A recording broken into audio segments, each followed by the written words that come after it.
My name is Kearani Miller. I'm here with Ms. Polly Williams. Do I have permission, Ms. Polly, to record this interview? Yes, ma'am. Okay. Can you please spell your name as you would like it to appear for the project? Polly is Polly. Williams, Williams. Thank you so much, Ms. Polly. Let's begin by where and when were you born? I was born January 24, 1963 in Columbus, Mississippi. Okay. Can you tell me a little bit about your parents and your family background? I only knew my mom. My father passed away just before I turned a year old, and I have 7 sisters and brothers. Ooh. Can you name your brothers and sisters? From oldest to youngest, it's Charlie, then Nancy, Lena, Ollie, Pearl, Johnny, Polly, and Bernard. I missed one actually. Johnny comes, then Pearl. And where do you fall in that line? I'm number 7. Number 7. So you're the baby of the family. Girl. Girl, got it. Okay. What did your parents do for a living, Miss Polly? My mom, as I said, was my only parent, and my mom did different things. She was a, what they call them, a domestic or house. She kept house. She, for many different different families in Columbus, she worked as a custodian for Mississippi University for Women. She worked as a cook for Lowndes County Head Start. And pretty much after that, she had to stop working because of having problems standing up on like cement, hard floors all day. It began to bother her legs, and plus, we need to have her home when we were home, pretty much. Okay. Tell me about yourself and what makes you unique. Well, back to family. Like I said, there are 8 of us. There were 5 girls, 3 boys, and of the 8, 3 of us have disabilities rather. I am legally blind. My sister Ollie is also legally blind. My brother Johnny was not only legally blind, but he was mentally challenged as well. We hate to say inherited, but that's the only word I can think of. My father was the one that was legally blind, and so my mom and dad had 5 kids, and out of the 5 kids, 3 of us had caught the eye disease. Okay. How was that growing up with a disability? Well, growing up as a disability, we were not necessarily treated as disabled among my immediate family. As a kid, I went to regular Head Start, just, Lowndes County Head Start when I was old enough to go to school. And I did that for 2 years, and I think it was during that time that it was discovered that I would not be able to go to what we would term public school, because I did not have enough sight to see the blackboard even sitting on the front row. I couldn't read the writing, so I don't really know what the other qualifications were at that time because I was only like 5 years old, but it was determined that I needed to go to the Mississippi School for the Blind, which is here in Jackson. And of course I started there when I was 6. And it was interesting. The choice, when the social worker came to talk to my mom about the school, she asked me, did I want to go to school with my sister Pearl, who was a couple of years ahead of me, or did I want to go to school with my sister Ollie, who was already at the School for the Blind. She's 7 years older. And I remembered looking back at the fascination of it all. Ollie, we would have to go out and buy her new clothes in the summertime, new shoes, suitcases. We had to have markers to write our names and our clothes. And we would get her all ready to take her to the bus station in September. I thought it was the most, I couldn't wait. I could not wait to get all this excitement going. And then we would go back probably in November, meet her at the bus station, take her home. We'd have big Thanksgiving and the whole thing go all over again. We'd change from the summer clothes to the winter clothes and back we go again. And it was exciting to me. Little did I know. So I chose to go to school with Ollie. And when that day came and we went through the same processes of my mom bought me new clothes for the, getting ready to go back to school, new shoes, bought hair ribbons and bows and all kinds of, the getting ready, deodorant, toothpaste, yada yada, all that stuff. I am excited. She bought me a brand new suitcase. Oh man, I'm just off the chain happy. Get a chance to go to the bus station and get on the bus with my sister.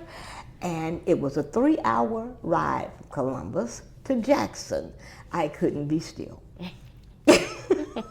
I was just, I don't even know what the word is, but I couldn't sit still. My sister kept saying, you gotta sit down. You can't be standing up while you find the bus is moving. I was so excited. And of course, once we get to the bus station in Jackson, and at the time they were separate, so we rode the Trailways bus. And then the school house parents or whoever was supposed to pick the kids up from the bus station met us. And it was a great big school bus that we get to put all our stuff on the big school bus that we could sit on, and we drive to school. At that time, Mississippi School for the Blind, for we just say the Black School for the Blind, rather, was at Capers Avenue. I forget the address. But we went to school, still excited.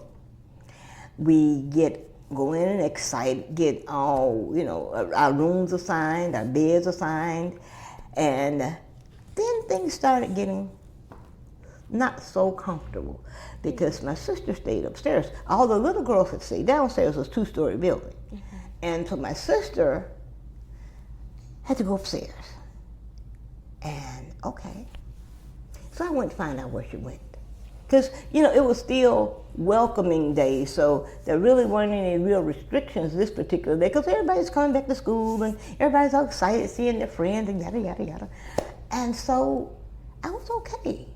Lunch, and we played outside and met the other little girls, and everybody had been there a year before me, so I was still a new kid on the block. And we played on the playground. We just had a hallelujah time. Supper time. Time to go to bed was a different situation altogether. Time to go to bed was 7 o'clock. And at 7 o'clock, the sun had not gone down. So we had to go get our dinner.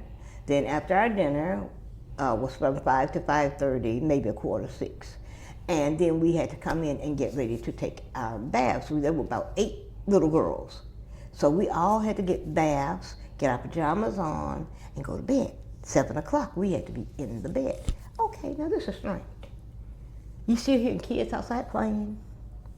The big girls were still running up and down the stairs, talking yada yada. Us little girls are in the bed. This ain't right. Something ain't right about this.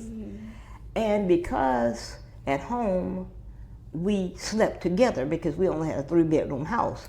And so when we never slept in a dark house, my mother never believed in that, sleeping in a totally dark house. So when the little nightlight things came out, that was just like having $1 million because every room had one. We couldn't sleep in the dark. And so when we get to school, and they're turning off the lights, they're closing the door, I am freaking out like nobody's business because it's dark. And even though our house parents' room was like connected to the room that I was in, which had 5 girls, and then the other girls lived across the hall. And so I'm screaming. The lights on, turn the lights on. I'm screaming. It's dark. It's dark. And of course, they not knowing me, this is my first time ever being at school. It was interesting. I disturbed the other 4 little girls in my room. The other little girls came screaming from across the hall. What's And so, but I had a hard time separating from my sister because we were always together when we were at home. So I learned how to sneak upstairs and find her room. And that's why I would stay at night. I would wait until everybody went to bed. It was super duper quiet, probably around 9 o'clock, maybe 10. And I would sneak upstairs to go find her. And I would get in her bed because that's why I slept all the time. Our house parent decided that they got to figure out a way to keep me from getting out of this room. So they locked the door. Well, you know, even as kids aren't crazy. If I see you turn the lock on the top of the door, guess what I'm going to do? That's how you do that. So as soon as they went to bed and they were asleep, Miss Wyatt was our house parent, and I could see her light under the door. When she turned her light off, she was going to bed. Okay, not a problem. Go over to the door, turn the lock, ease the door open. Ease it open, because it squeaked. But now, I wasn't big as, I could probably walk under this table.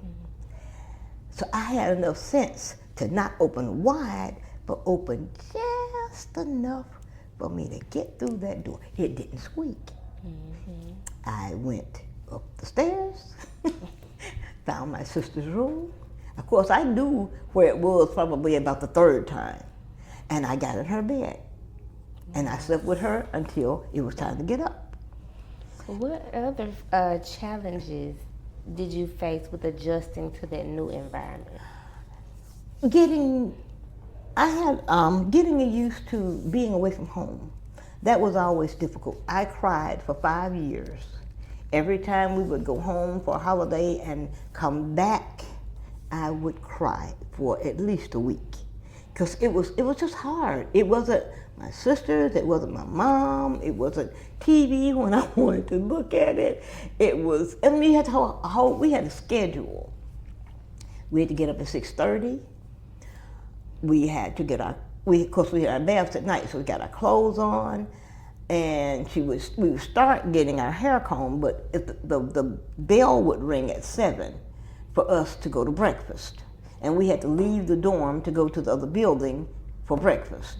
We stayed at breakfast until 7:30, and we came back to our room. We had to clean up our room. Make up your bed if it wasn't made up, dust the floor, empty the garbage can. We had to clean up the room, and then the bell would ring at 8, and it's time for us to get ready to go to school. So you gathered up all your books and you had to go to school. When school was over, we could play from 3 to maybe 4:30, 4:45, and we'd go to dinner. After dinner, we would come back in. We'd have to do our homework. You had to get your bath and go to bed. That was the routine every day from Monday to Sunday. They cooked for us 3 times a day from Monday through Friday. Saturday, we had breakfast and lunch, and then they would give us what we would call a bag supper, which consisted of 2 sandwiches, a piece of fruit, some cookies, some milk.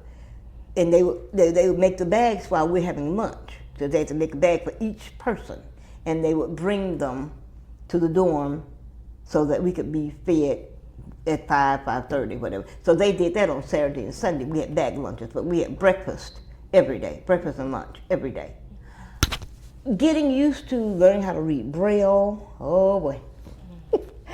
That was a challenge, but I was able to finally master it by the time I was in school for 6 months, from A to Z.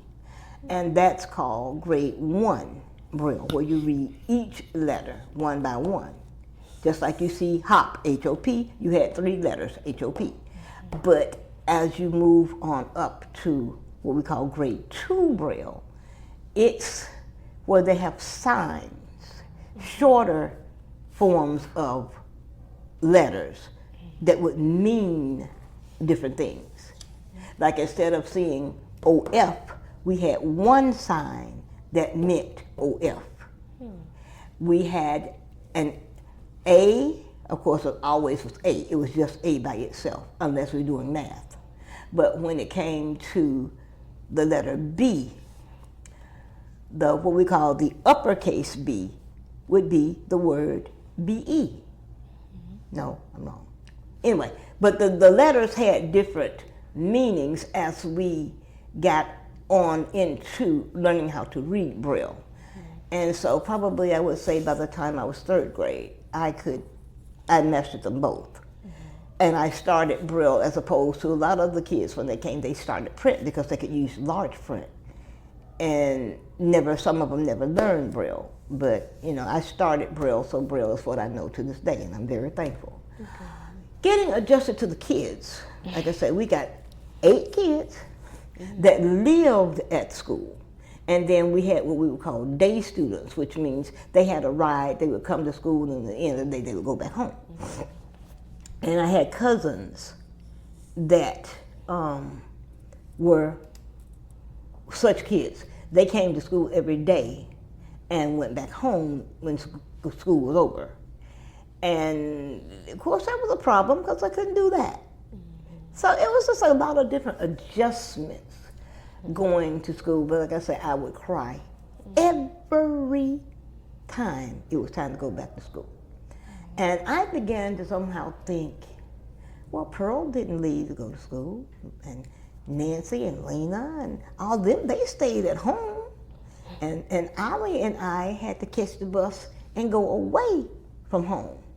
So I figured, my mama must just didn't like us. There was something wrong with her. She didn't like us because she didn't let us stay at home. And so I thought that for many, many years, probably until I was almost 7th grade. And I finally decided one day I'd go to her and ask her, why are you always sending me away? How come you don't like me?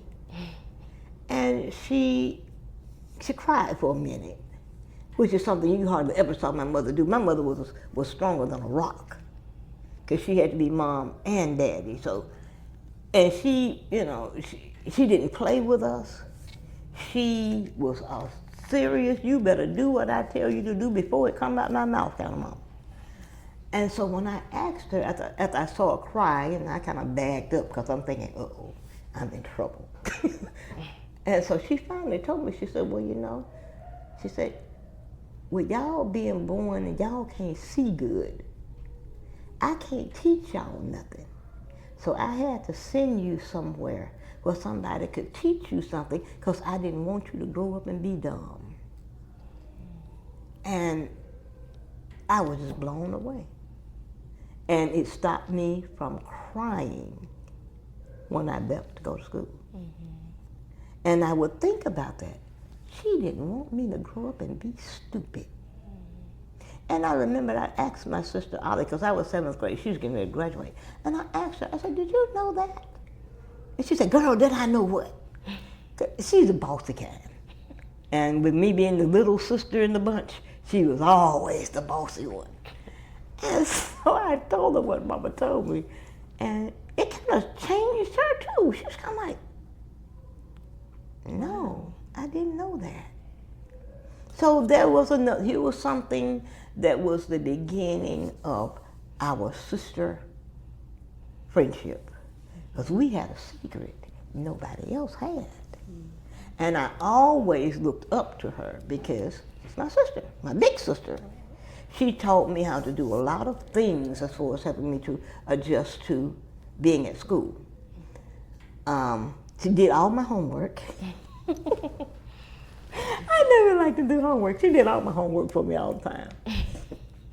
If she didn't do it, there was another. You know, we befriended a lot of the older girls, and we would call them the upstairs girls, would come down to help us, to get dressed, to get ready for our baths, to getting our hair combed, to making our beds, keeping our rooms, organizing our clothes. They were just basically the house parent assistants, so to speak. So I went through 10 years. We were two separate schools at the time. And this is what we said, so I'm not trying to be offensive. We had a black school for the blind and a white school for the blind. The white school for the blind is over on Eastover Drive. It's always been over there, but they got a new school now. It's just gorgeous.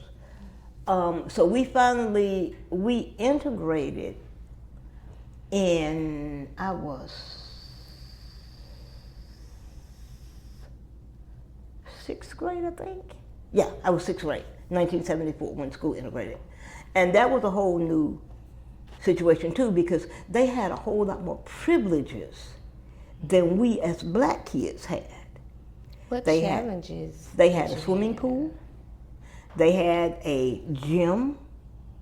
They had what's called the hard surface area. It was just a great big area like a tennis court. They had the tennis court lines drawn on them, and we did all kinds of activities, playing games and different stuff like that. We didn't have that.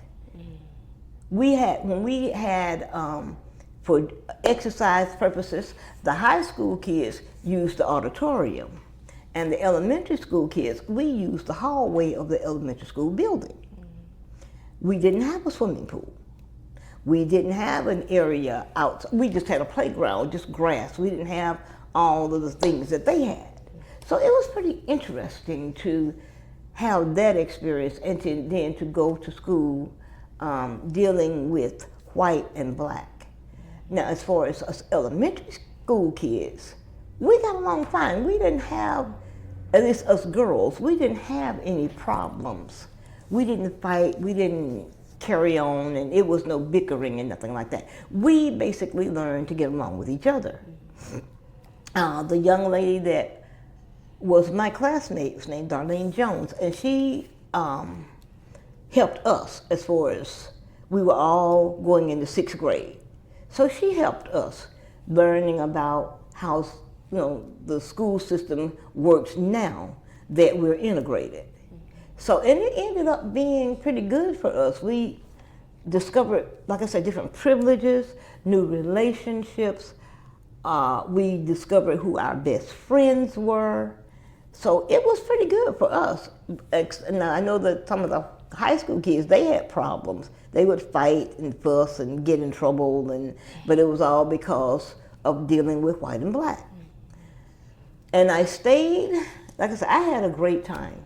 Personally, learning the new advantages, learning new friends, and it was just great. New teachers. We had white teachers and black teachers instead of not all black teachers. So that was an experience in itself, because they had to get along with us and we had to get along with them.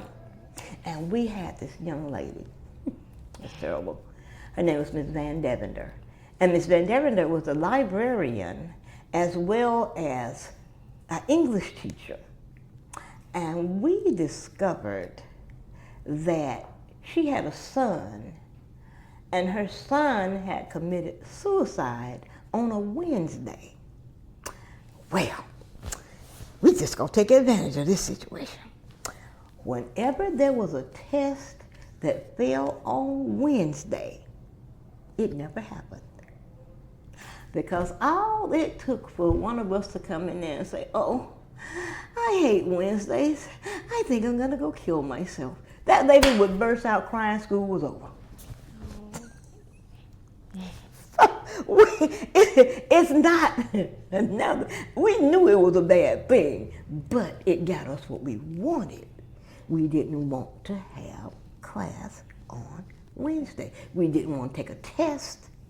We just wanted to sit up in there for that hour and just enjoy ourselves, have a snack, just talk, yada, yada. She'd be sitting at her desk crying with a box of Kleenex. How long did you attend that school? I attended school for the blind for 10 years. Okay. I left, believe it or not, I left the school because of a broken heart, actually. But I went to what was then called Caldwell High School. It's now Columbus High School. But I went there for 2 years, my 11th and 12th grade year. That was hard. After being where things were made convenient for you in a sense, that our teachers knew Braille, so we didn't have to worry about writing on the blackboard and all this kind of stuff, because they didn't do that. Of course, we did have one teacher who came from public school to the school for the blind, but we had to show him that you're not in public school anymore. So he would write on the blackboard. And we would say, Mr. Harper, what did you write? And he would kind of get frustrated with us because we kept asking and asking and asking him. So finally we decided, okay, we're gonna have to break this. So we had our Braille writers out ready to write what he said, but he wouldn't tell us, so we didn't write. Simple as that. So how were those two schools different? Schools, okay, you explain, because we're talking about two different situations. When I went to public school, now that was different because I had to adjust to a sighted world, so to speak. They did write on the blackboard. They didn't necessarily read stuff that was on the board. They they were faster as far as, each what you had to cover. My history class, we had to read 2 chapters every week versus reading 1 chapter every week. So I eventually was given, I was assigned a student aide, which was one of the kids in my class that would come to my house and read for me, or they would write the stuff and, like make a copy, carbon copy. When they wrote their notes, they wrote my notes too. And then I had to go home and have my sister read them for me because reading assistants and stuff hadn't come along yet. We're talking about late 70s, early 80s. It hadn't come along yet. So that was pretty difficult for me because with me being legally blind, I had to use a magnifying glass, which wasn't always the best when I'm trying to read something and write something too. So my older sister had promised my mom that she would be my reader, and vocational rehab paid her to be my reader, but she wouldn't do it. She got paid for it, but she didn't do it. Because she got this mean streak in her, I'm not gonna do this, I'm not gonna do this. And my mom tried, but my mama only had a 5th grade education, so it was extremely hard to get my reading and stuff done. But I survived. I ended up having to go to summer school though because of my government class. I needed 2 points to pass, and my government teacher wouldn't give them to me. It could have been all over with. But I ended up going to summer school, and of course I did pass through summer school, so I was officially graduated at the end of summer school, which was basically around about the 1st of July. And then I went to work. I came down here to work at the Mississippi Industries for the Blind, which is right over there on West Street, right across from the stadium. I worked there for 6 months, and then after that I went to, in 1982, I went to Utica Junior College, and I went there for about 1.5 years. And I, of course, lived here with my sister. She ended up getting married in 1983, so I wasn't ready to live on my own yet. So I had to go home to live with my mom. My best friend had gone to Holmes Junior College, and she was going to Mississippi State for her next 2 years. And so I decided, because we were thick as thieves. If she thought it, I said it. That's just how close we were. And so she went to Mississippi State. So I decided, okay, I'm going to go to Mississippi State too. Because I want to go, I wasn't ready to let go of her either. So I went to Mississippi State with her, and we were college roommates. And I helped her, and she helped me, and we were just, some people would probably call us lovers. I would walk her to class. I would go back, because she didn't see as well as me. She hadn't quite lost all of her sight yet, but she had to use a cane to walk, to be able to see, guide herself. So I would walk her to class, go to class myself, get out of class, go back to her building, get her, and we were just, that's just how close we were. Yeah. We stayed at school. We went home the same weekends. We were just close like that. We went through, and of course I ended up being fast and got pregnant and had a baby. But I had the best dorm ever, because I was on the floor with the Tridale girls, and they were my babysitters. I brought my baby to school. I came on Tuesdays and Thursdays. I brought my baby to school. And whoever was going to keep her for whatever hour, they would meet me at my girlfriend's dorm. Okay, I got her until, Tuesday and Thursday were an hour and a half. So when is the next class? And if my class ran into their class, they took her to the next sister. So I just had the best of that, but after that, a year, that wasn't going to work because I had a baby to take care of. And I only had SSI money, Social Security money, which was basically around then about $400, a little bit more. I had to go to work. So I left home and moved back to Jackson because all of my friends, everything I knew was down here. And David goes to daycare, and I go to work at the Mississippi Industries for the Blind from 1985 to 1987. And I was pregnant again, but this time my baby, I was really, really sick, so I had to go back home again to stay with my mom until the baby came, and oh my goodness. Oh my goodness. Well, that leads me to my next question. How many children do you have? I have two. My daughter was what I would say was a normal birth. Wonderful child. Love her to this day. That's my little baby doll. And you know how most people refer to their children as the pride and joy, and they always say, my son is my pride, my daughter is my joy. Mine worked in the opposite. My daughter, because of all the things that she has done and accomplished, is the one I take the most pride in. My son, there again, was born pretty much like my brother. My son is visually impaired and mentally challenged too. Not only that, he was born with a condition called GERD. It's gastrointestinal regurgitation disease, something like that. But basically what it meant was he couldn't hold food in his stomach. If I feed him, I burp and the food would shoot out. And they couldn't figure out why this was such a bad thing. In addition to him born, and this was right from the start, I had asked my mom when I had him, my blood pressure went too high and I ended up losing my sight in the whole 9 yards. I swelled up so big I couldn't put my fingers together. I had to wear different size shoes. It was terrible. I did not have a neck. I was like this.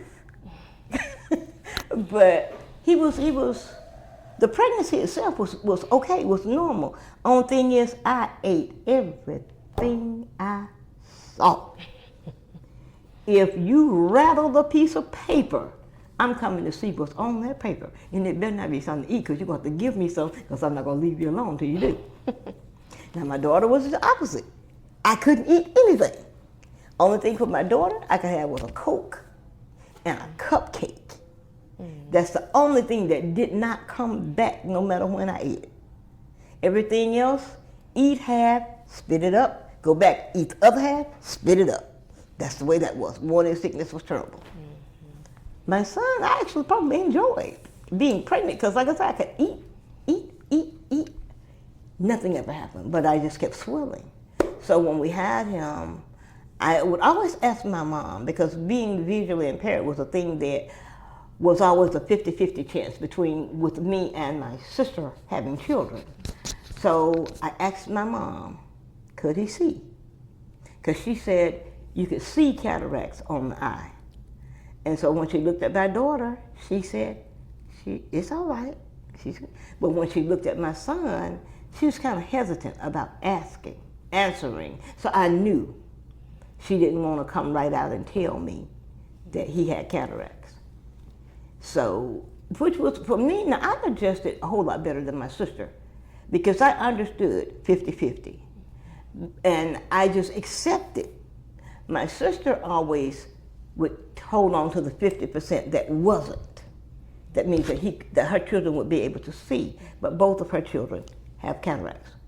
So both of her children, even though are grown, grew up having to deal with the same kind of struggles we did, dealing with vision and problems, and getting along in school and making adjustments here and there.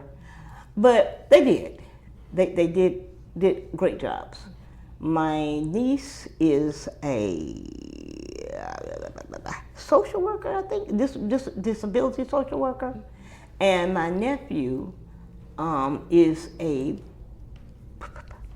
what do you call them? Personal trainer. Personal trainer. Mm-hmm. And they're both in their 30s.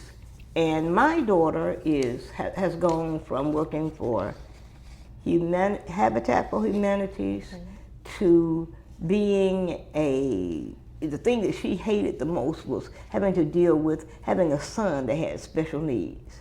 She hated it. She hated the fact that her parents were born with cataracts. Her father had cataracts too. And so it was just terrible. She had so much dependency on her till she just hated it. And I would tell her all the time when we talked about where you should major in, I said, major in special education. Oh man, I could have just might as well spit in her eye.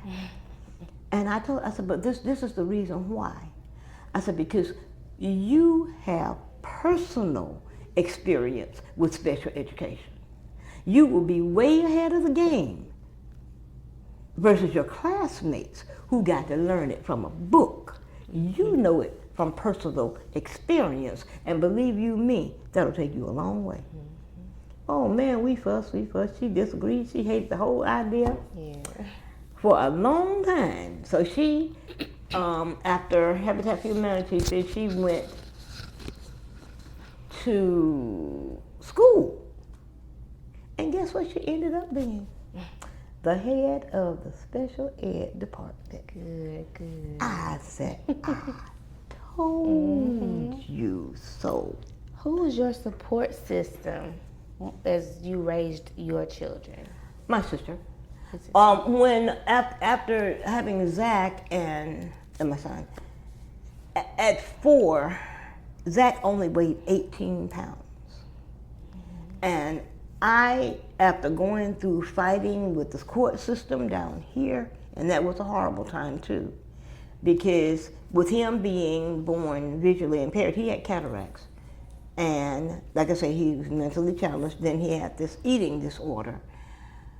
I fought with the university hospital, and believe me, that ain't no game. No game at all. I wanted them to work on his eating disorder because he couldn't keep food on his stomach. And I got enough sense to know if you don't keep any food in your body, you're gonna die eventually. As opposed to nobody ever died being blind. And so I ended up going through the court system, having to go to court because they took him from me because they said I was medically neglecting him, and that's a whole nother story. You need a box of Kleenex for that one. But anyway, just before he turned 4 years old, I was really concerned about it, and so I told my sister. And my sister knew about Children's Hospital in Michigan. And so she got me an appointment, and that's how I moved to Michigan, because I had to do something for my child. So we moved to Michigan, and she worked, she and her husband worked, and they had 2 children, but I stayed at home, so I kept all the children. So everybody always thought I had 4 children and she had none. How was your time in Michigan? Michigan was good to me. It was very, very good to me as far as all the help, all the services.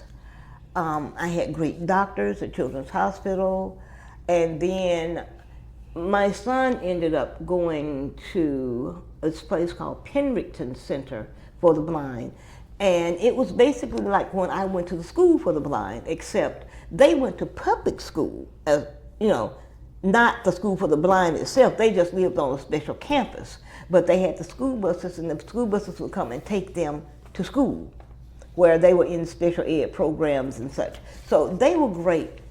That was good. And he went from the time he was 4 until the time he was 12. And you had to be finished with the program when you're 12. So in the meantime, my son couldn't walk at the time that I took him. He couldn't hold his head up. He was just like a newborn baby at 4, 18 pounds. You could put your hand around his arm up here. They did wonders with him as far as he ended up being tube fed. He started out with a tube up his nose, which is called an NG tube, and you hook it to a machine and it pumps the food through the tube down his nose into his stomach. Then he moved from that to a G tube, which is the tube that they fasten to your side. He was still on the machine, but they were great about it. They had a nurse, they had caregiving staff, so they were all my help between my sister and school. They were the help that I had all the time through dealing with my son being ill and my daughter making the transition to the different grades in school, you know, from elementary school to junior high school, you know. And if I didn't have them, I would be crazy. When did you move back to Jackson? I moved to Columbus, actually, it was my intention to move to Jackson when I left Detroit in 2000, but by the time I was able to get here, I got here just before school started, but the program that my daughter was working under still had 2 more weeks to go. And so I ended up staying in Columbus because if I had gone through moving to Jackson, she was already 2 weeks late starting school. So I stayed in Columbus. And there again, I had my family, my mom and 2 sisters, a brother, you know, and my sister Lena, my second oldest, she had connections. So it was like when my daughter got ready to need a car, we rode the bus the first year. Then when she got her driver's license, my sister Lena hooked us up with a friend she had that worked at the car company. We got a car. So what neighborhood do you live in now? I live around the corner. Now I do. When I first I lived when I moved here back in 2014. I came when my mom passed away because I told my mom when she was no longer in Columbus, I was leaving because she was my reason for being there. So I moved here. I lived on California and Ridgeway,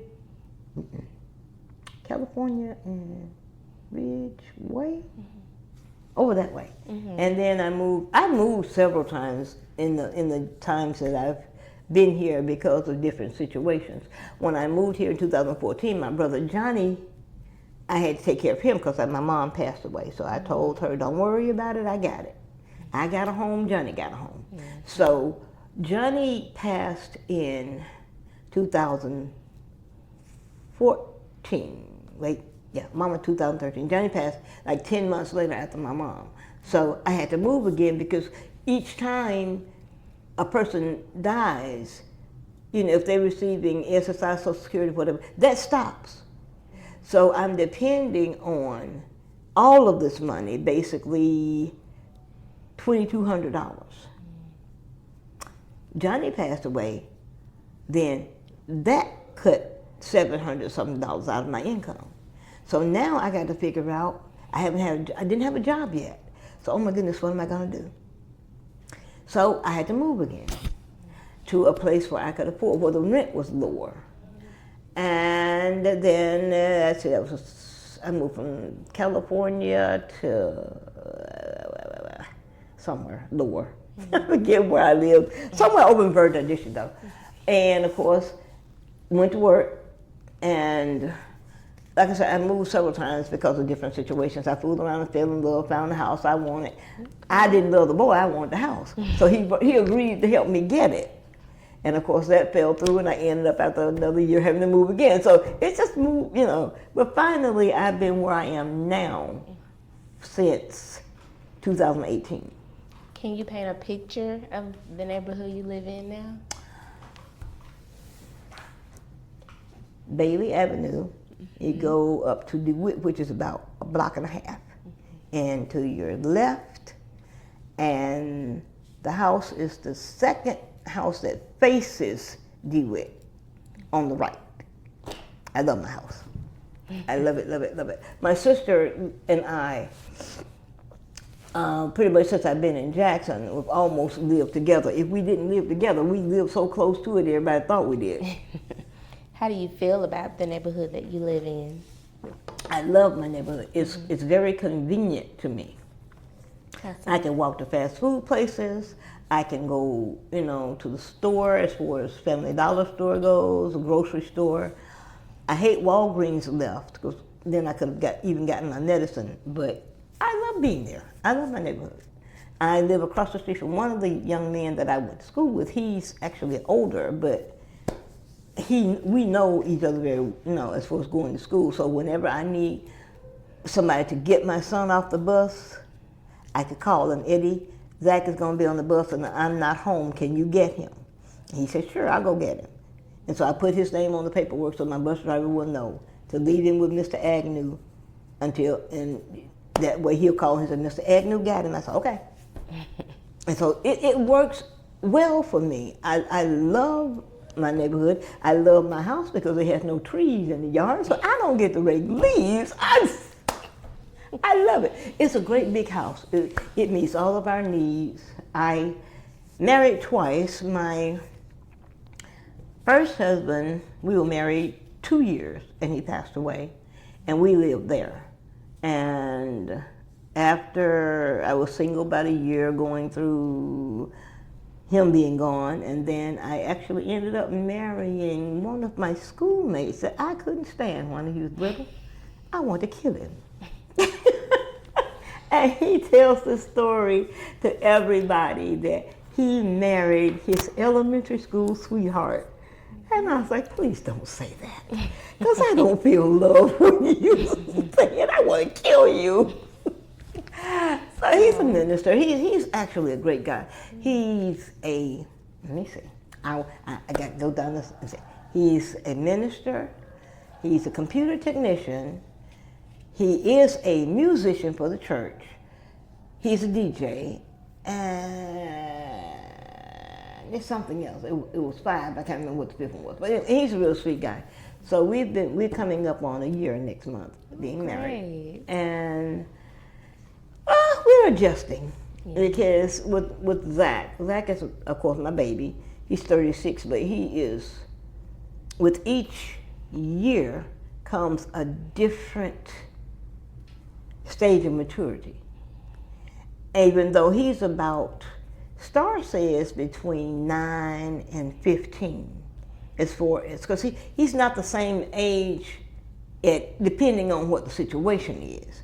He's extremely smart. He has great memory, great intelligence, but then he has behavior problems. We have to take behavior medicine, like the kids with the ADHD, and we have to give him medicine to put him to sleep, because if I don't, he'll stay awake 48 hours without going to sleep. So it's been a lot of adjustments as far as with this new marriage. But I guess it's an adjustment it was adjustment with both of them. But the difference being, my husband James could see. James drove, so we bought a car and the whole 9 yards. And so James drove me to work, drove Zach to daycare and picked us up, yada, yada. He cooked and yada. Now with Thomas, Thomas is totally blind, even though Thomas he's extremely intelligent, but dealing with the adjustments.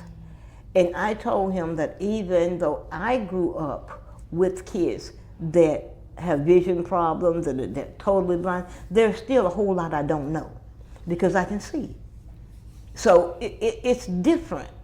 So, we're just learning those kinds of adjustments, but for Zach it's a little bit harder because Zach dealing with his own issues. Yeah. And he might forget to push his chair up from the table. But then Thomas may hit it, and then, then he wants to fuss. I said, no, you can't fuss. Just tell me. And I will remind him, Zach, remember you got to push your chair up. Those kind of, just little simple things, but they can be difficult at times. Yeah. But overall, he is a great guy. He's gone to work now. Thomas works at LC Industries, and I work at the Mississippi Industries for the Blind. So we do two different things, but it's all on the government contract. Got it. Okay. And he works till 4. I have to work till 2:15 because I have nobody home to get Zach when he gets out of daycare. When he was up here at our time in the mall, he could stay till 4 o'clock. And that way, when I would get on the bus would swoop through the mall and pick him up and bring us both home at the same time. But he has since had to move to another daycare, and they only keep him 4 hours because that's all Medicaid will pay for. So they pick him up, he's gone by 8, he's home by 2:30. Because they've been real sweet to me too, though, because the driver drops off everybody else and brings Zach last, which would give me time to at least work 6 hours and then get home so I can meet the bus. So it's difficult, but it's life. Yeah, it seems like you have a lot of community support as well, which is well. Now being here, Star, I won't take nothing for. That is my angel. That is my girl. I don't care when I call her. And she actually works under the Medicaid waiver program for Zach. But once she learned that I couldn't see well, she kind of made it her business to take care of both of us. And that's what she does. No matter what I need her to do, she does. She gives me no problems whatsoever. And when she can't come to work, I won't let nobody else come in her place. Good. What are your hopes for your children for the future? Well, like I said, my daughter Kenya is on her way. She's going from school now into real estate. So, just watching them succeed. I have 3, wait a minute, take that back. Gotta remember to count them all. I have 7 grandchildren. I have 3 biological grandchildren. Then I inherited 4 when my daughter got married the second time. And so I have 7 grands and 2 great-grandchildren. So my thing now is I just want to see them. I want to live long enough to see them succeed in life. Whatever they do on the right side of the law. I want to see them grow up, go to college, get a career, get a husband. If they want children, have them. Just see their lives. I want to be here for that, to be able to support them when I can, help them when I can. So, and I've explained to my oldest granddaughter, baby, you only call Nana if it's an emergency. She called me, Nana, they're going to Las Vegas and I want to go. I said, that's not an emergency. But Nana, and they do that whining. I said, all right, how much is it and what does it cost? What are some things you wish to pass down to your grandchildren? I would love to have them respect their parents. When I was a kid, you didn't say everything before your mama, and your mama didn't say everything before you. And if you eavesdropped and said something Mama said, you'd be blessed to still have your teeth. Mom, there was a strict time. What was wrong at Miss Jones's house was wrong at Miss Jennings' house, was wrong at Miss Tucker's house, was wrong at Miss Patman's house. It was wrong at Miss Williams's house. It was wrong. And you didn't cross it. And even though I know times are a whole lot different now, but I still think I would love to see kids respect their parents. I would love to see parents respect their children. I run up on many times when I heard this little girl, this one girl, I was at the bus stop one day, and her daughter was probably around 2, and she was with the daddy, and she was saying, call him a motherfucker. It wasn't my business. I was just standing there waiting on the bus. I ain't got to do what you said. I said, excuse me now. I said, please, I don't mean to get in your business. I said, but don't do that. I said, that's wrong. And I'll tell you the reason it's wrong. Because when she says that to you, you'll be ready to kill her. Don't teach her to say that to her father. Don't teach her to say that to anybody. That's wrong. Don't do that. And that really, really, really upsets me to see a disrespectful child. Not because, yes, partly because being raised in the 60s, but just because it's just wrong. The Bible says it's wrong. It says, raise up your children in the way they should go. Not in the way they're going, but teach them what they're supposed to do. And I'm just a firm believer in that. I don't play that with my children, my grandchildren, and believe you me, with them little great grands, I ain't gonna play it with them either. Stop is stop, no is no. And that's it. And I can even go with telling you why. I do remember having to do that with my daughter. I had explained to her why the answer was whatever the answer is. And it made sense. Why can't you do this? Because it's dangerous. That's why you can't do that. Why can't you? She told this guy one time, she was 13, she met this guy online, and she told this guy she was 17 years old. And I wouldn't let them go on Saturdays. They could go hang out at the mall. Her and my niece, and they had a couple of more friends. They had to hang out. They could hang out at the mall till about 6. Then they had to come home, which means they could eat and do whatever, but they got to be at home, not coming. They had to be at home in the house at 6 o'clock, not 6 and a second later. That's the way my mother was. That's the way I was with them. And this guy called one Saturday. She was getting ready, and I answered the phone. And he asked for her, and I asked him his name, and just casual conversation like I do with all their little friends. And I said, I never met you. I said, how do you know my daughter? He said, oh, I met her at the mall, but we've been talking on the computer. I said, and your mama let you, talk on the computer anytime, whatever? And he was like, well, she don't really care. I said, young man, how old are you?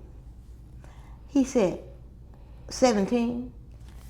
I took all that was in me to hold it. I was like, Lord, hold it. Hold it, Jesus, hold it. Don't let it go. Hold it. I said, you 17? He said, yes, ma'am. I said, you are aware that my daughter is only 13 years old. And you do know that if you touch my daughter, that's called statutory rape. And you can go to jail for that. Now, would you like to continue talking to my daughter? Oh, no, ma'am. No, ma'am. You got to protect your children. Yes, and even now, even with my son, I keep him close to me because sometimes he don't control what comes out of his mouth. Not that he curses. Well, yeah, he does. I hear him every once in a while. He won't do it in front of me, but I hear him talking to himself in his room. And then I'm like, Zach, would you like to keep your teeth or change what you're talking about? He changes the conversation every time. Every time. Well, Miss Polly, is there anything you like to add that I didn't ask? Just that we as parents need to keep a good relationship with our children. I pray often that we as parents keep our children before the Lord. Because when all else fails, God is there. He's there to guide us every day. He's there knowing, seeing, and hearing all that we do. If you don't know the Lord, get to know Him. And take your children. Don't send them, take them. Take them. And be there to learn with them is what I would advise anybody. Because the way the world is now, Well, Ms. Paula, I just want to thank you for taking the time out to talk to us and share your stories, your thoughts, and your perspective. And I appreciate it. anything I can do anytime, if I can help, I hope I did. Yes, ma'am, you did.